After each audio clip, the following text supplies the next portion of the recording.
Brought to you by ITEL.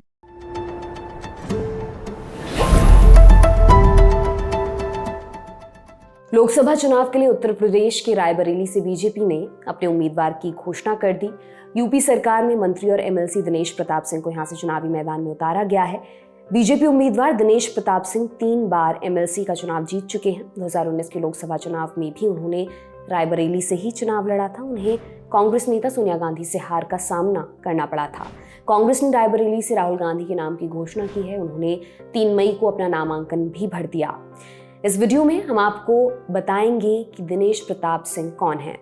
India today की report के मुताबिक दिनेश प्रताप सिंह ने 2004 में समाजवादी पार्टी के साथ अपनी राजनीतिक पारी की शुरुआत की, जब उन्होंने विधान परिषद का चुनाव लड़ा।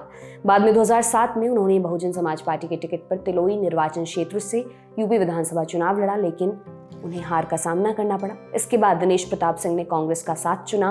कांग्रेस में रहते हुए उन्हें पहली बार एमएलसी चुना गया। फिर 2016 में उन्हें दोबारा एमएलसी चुना गया। 2018 में जब लोकसभा चुनाव 2019 में कुछ महीने बचे थे, तब उन्होंने कांग्रेस छोड़ दी और बीजेपी में शामिल हो गए। इसके बाद उन्हें पार्टी ने सोनिया गांधी के खिलाफ चुनावी मैदान में उतारा था। इस चुनाव में उन्हें हार का सामना करना पड़ा। हालांकि लगभग 4 लाख वोट पाकर उन्होंने महत्वपूर्ण समर्थन हासिल किया।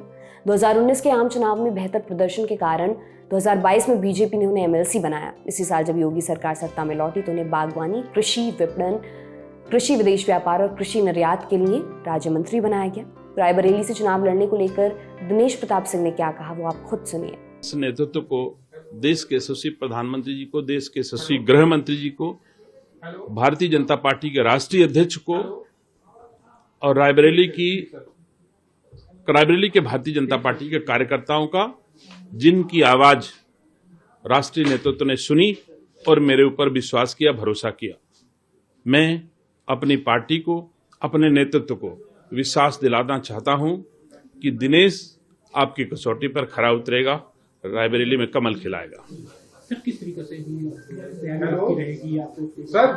सर, दिनेश सिंह की मैं गांव का आदमी हूं। किस तरीके से चुनाव लड़ा जाता है, कैसे वोट मांगा जाता है, कैसे लोगों की सेवा की जाती है, कैसे दुख में शामिल हुआ जाता है, कैसे सुख में शामिल हुआ जाता है, ये मैंने अपने गांव गली से सीखा है। मीडिया रिपोर्ट्स के अनुसार पिछले कुछ सालों में क्षेत्र में दिनेश प्रताप सिंह की पकड़ मजबूत हुई है।